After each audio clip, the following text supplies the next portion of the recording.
Hi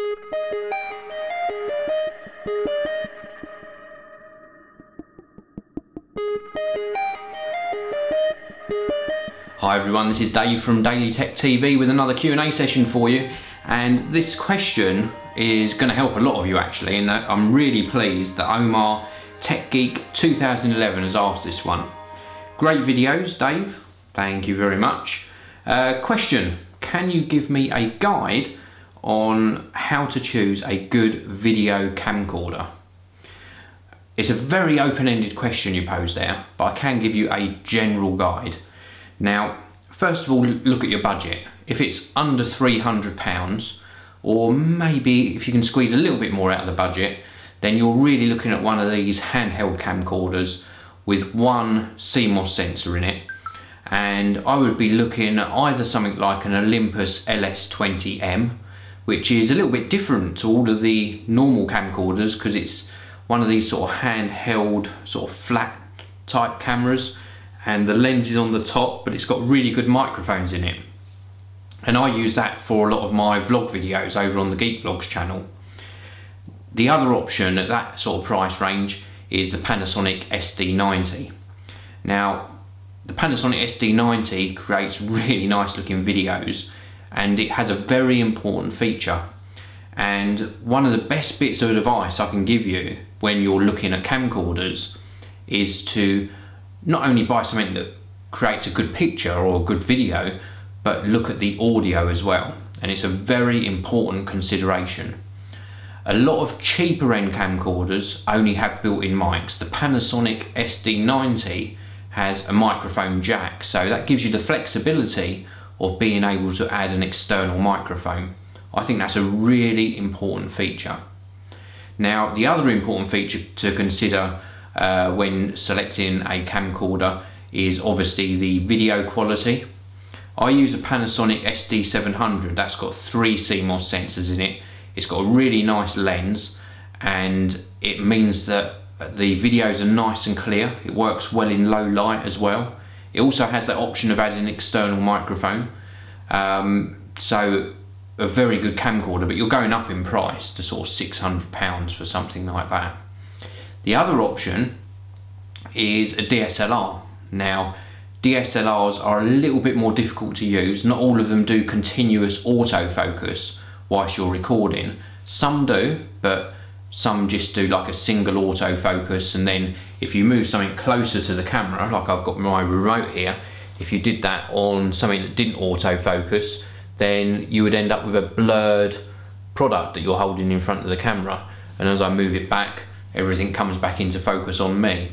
So consider that when you're considering a digital SLR. Is the autofocus gonna perform as well as it should?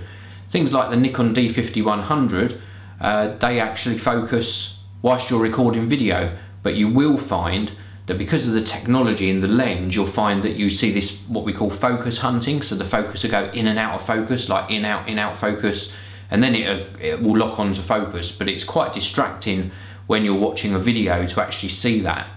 That's why a lot of people that use DSLRs actually end up using manual focus, and they don't move subjects closer and further away to the lens whilst they're recording. Some of these high-end companies that use DSLRs, they of course have a cameraman, and he's got normally little marks on the focus ring at different distances, so he can quickly turn it to focus at that particular point. And that's why you get some sort of high-end production companies using DSLRs and creating fantastic productions. But for the most of us, we're producing videos like I am now, or product reviews. That's the most common sort of video that appears on YouTube. So going back to my original sort of recommendation, Olympus LS20M, Panasonic SD90 at the lower end, then you're looking at something like the SD700 that I'm using, or SD900, or there's a new XC900 or something. There's a new Panasonic camera coming out. Of course, there's other manufacturers as well. We've got the likes of Sony and Canon. Canon do a whole variety that sit alongside the Panasonic range. They don't seem to offer 50p in the Canon range for some reason. They sort of max out at 25p. That's not a deal breaker, but when you're coming to maybe slow down motion, or you want some nice smooth sort of panning shots, then 50p can certainly help. So really look at the video quality, the audio quality. Recording media is important as well. Make sure you get something that records to maybe SD, HC card or compact flash. Onboard memory is fine, but I prefer personally removable media because it's easier to manage.